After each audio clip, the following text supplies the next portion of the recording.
Have you ever done something overly complicated for little reward? Well, let me tell you this story. On computers with an operating system installation I keep for more than 2 minutes, that is, an installation that isn't a test, I installed this utility called WhatPulse, which tracks some things like how many keys you press, how much you click, how many gigabytes you download and upload or so, just to have some statistics that may be interesting. I've been doing this for about 12 years now, since January 2014. It may sound like an invasion of privacy, but the stats it gathers are nothing compared to the info you send to websites, even YouTube that you're watching at the moment. The problem with WhatPulse is that its team does not believe in people using computers more than a couple years old, so you must have a fully updated operating system in order to use it. They do not offer older versions of its client for download, and even if you happen to have an older version, its security certificate is revoked, so it can't submit any information, even if you update your OS security certificates. For my most important computers, that's no problem, since they're running Windows 10 with extended security updates. Although even their days are numbered, because the website already says it requires Windows 11, even though for now the latest version still works on 10. But I have two older computers with stable installations that I don't use daily, because they're outdated and unsafe, but they fit some specific purpose that's important, and they're not worth risking instability or slowdowns or distractions with a newer OS. The first of these computers is this Lenovo ThinkPad T60, a powerhouse from 2006 that originally came with Windows XP. But I upgraded the hardware and installed Windows 7 in 2018, when it was still supported. I don't use it often anymore, but I do once in a while, especially for things that work better on the older OS.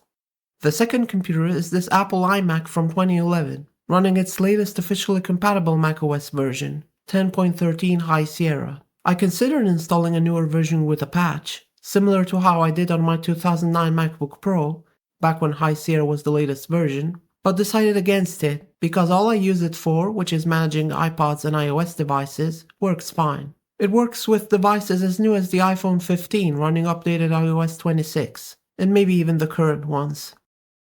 I don't remember exactly when WhatPulse stopped working on these computers, but it must be at least 3 years ago. Deceivingly enough, its app on the Mac can be updated, but then it no longer launches because it's incompatible. If I didn't have a backup of the older app, WhatPulse would have stopped working on this OS forever. So the app still runs fine and gathers info, but it can't submit them. What can be done? They say just upgrade your OS, and for most people that's the best option. But what if you want another option? It's what's mentioned in the title. On my ThinkPad for the newer OS, I decided to go for Windows 10 IoT Enterprise LTSC, the long-term support version for Internet of Things, but it can be installed on normal computers too. The catch? Because I don't have a license for it, I can't activate it, and I'm not going to use any scripts either. I'm just going to use it to run this application that requires a newer OS. I had to install it on a larger SSD, because there wasn't enough free space to dual boot on 120 gigabytes. On my iMac there was already enough free space, so I just shrank the main partition and created a new one. At first I was considering a newer macOS version, like Big Sur or Monterey, but decided to go for Windows 10 on there as well, because not only would it be faster, but also there's one more thing to use Windows on that Mac for. Monitor the SSD's health, using Samsung Magician and Crystal Disk Info. Believe it or not, there is a Mac version of Samsung Magician, probably the only manufacturer making their SSD utility for macOS. But it doesn't work properly there. It can't determine the drive health, so I have to use it on Windows.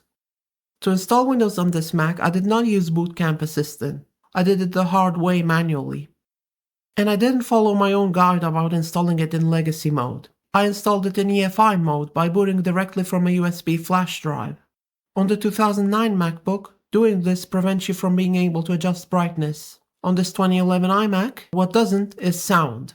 It's like there's no sound card at all. I don't know why sound drivers only work in legacy BIOS mode, but they do.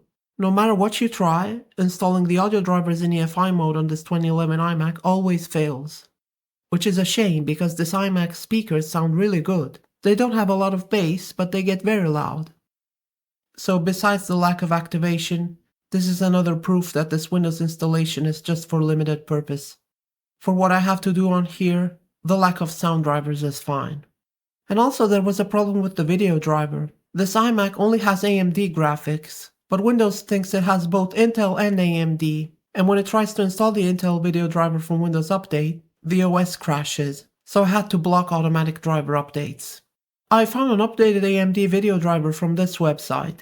Anything else is standard Apple drivers, which you can download from the Boot Camp Assistant or Brigadier. As for the ThinkPad, it's not my first time using Windows 10 on it. I had also tried it in 2018 and gave up because of more video driver problems. But back then, Windows 10 wasn't in its final form. The IoT LTSC version I installed is almost the newest version, 21H2. It still has trouble with the video driver. As you can see, the Catalyst Control Center doesn't start, even after installing .NET Framework 3.5. And I had to disable transparency, because the UI elements were invisible otherwise. And for some reason the post takes much longer after having booted up to Windows 10. It goes back to normal when booting up to another OS. But it just about works for what I need. Speaking of which, how do you submit the stats from the WhatPulse installation on the older OS from the newer OS? You find the data folder, and you copy its contents to the data folder of the other installation. On macOS, it's on your Home folder, Library, Application Support, WhatPulse. On Windows, it's on your User folder, App Data, Local, WhatPulse. After copying and launching the WhatPulse client, it works straight away. Didn't even have to log back in.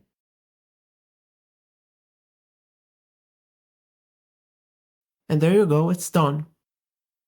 For this time. Of course, this is a manual process, but at least it's possible. At least one way.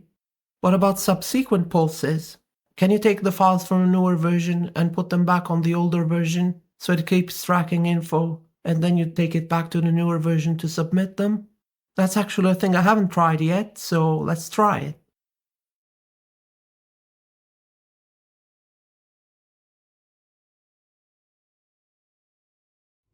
Nope, it doesn't work.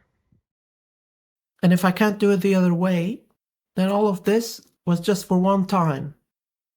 Will I use these new OS installations for something more? I doubt it. The Activate Windows watermark could get annoying, so I don't think I'll use them long enough for it to do that.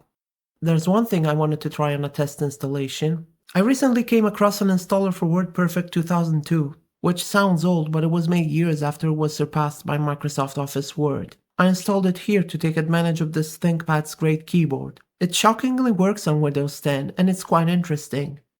I doubt it can replace LaTeX for me, but am I the only one who finds messing around with boring applications like this more fun than video games?